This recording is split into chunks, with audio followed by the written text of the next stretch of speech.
Hi there. I am about to perform a speech by Stephen Fry from the Monk Debates. It is from 2018 when he sat on a panel in opposition to political correctness. I'm doing kind of an excerpt of his opening remarks and then a little bit of his closing remarks as well from that, I guess it would have been a debate panel. Enjoy. In agreeing to participate in this debate and stand on this side of the argument, I am fully aware that many people who choose incorrectly, in my view, to see this as an issue in terms of left and right, cleaved and exploded terms as I think they are, will believe that I'm betraying myself in such causes and values as I've espoused over the years.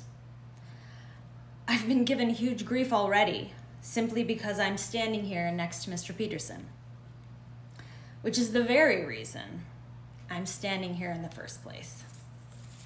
I'm standing next to someone with whom we have differences, shall I say, in terms of politics and all kinds of other things. And it's precisely because I think all of this has got to stop. This rage, resentment, hostility, intolerance. Above all, this with us or against us certainty. A Grand Canyon has opened up in our world. The fissure, the crack, grows wider every day, and neither on each side can hear a word that the other shrieks, and nor do they want to. While these armies and propagandists in the culture wars clash, down below, in the enormous space between the two sides, the people of the world try to get on with their lives, alternately baffled and bored and betrayed by the horrible noises that echo above. I think it's time for this toxic, binary, zero-sum madness to stop before we destroy ourselves. Now, I had better nail my colors to the mast before I get further into this. It's only polite to give you a sense of where I come from. All my adult life, I've been what you might call a lefty, a soft lefty, a liberal of the most hand-wringing, milk-sop, milk-toast variety. Not a burning man to barricades, socialist, not even really a progressive worth its name. I've been to marches, but I've never dared wave placards or banners. And am I a loathe member of that band, an SJW, a social justice warrior? I don't think highly of injustice, I have to say, but I characterize myself mostly a social justice warrior. My intellectual heroes growing up were liberal thinkers.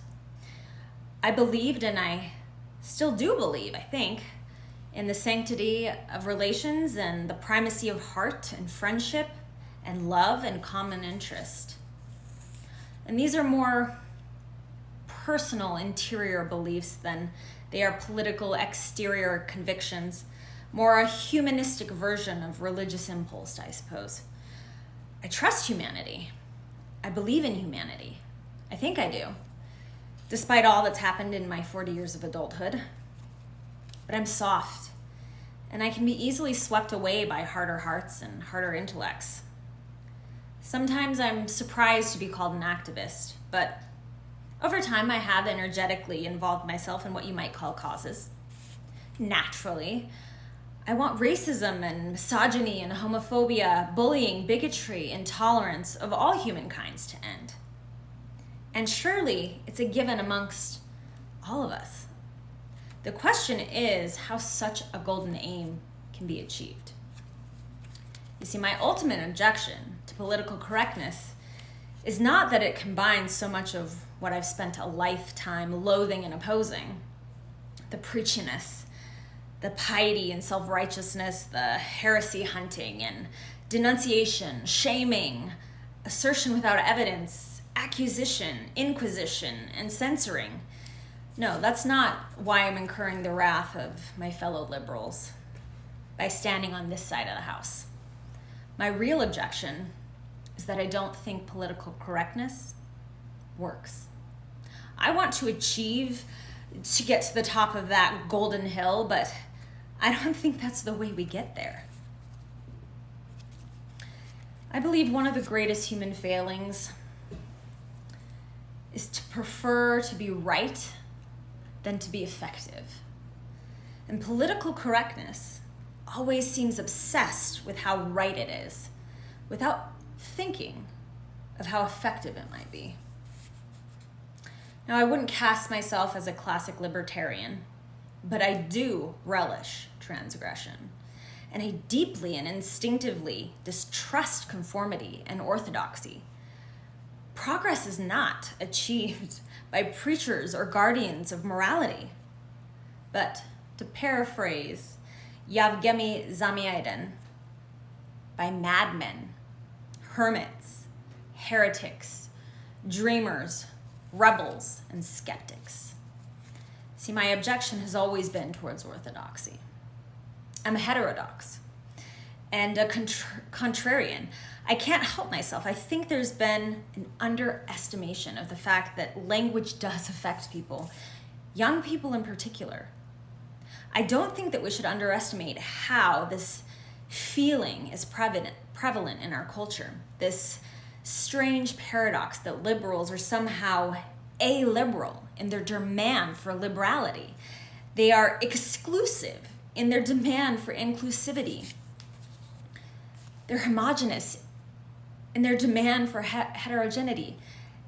They're undiversified in their crusade for diversity. You see, you can be diverse, but not diverse in your opinions and in your language and in your behavior. And that is a terrible pity. I was hoping this would be a shining example of how people of all different kinds and political outlooks can speak with humor and wit and a lightness of touch. G.K. Chesterton said, "Angels can fly because they take themselves lightly." And I think it's important for us who are privileged, and we are privileged, to take ourselves a bit more lightly. To not be so earnest, pompous, serious, to not be too certain.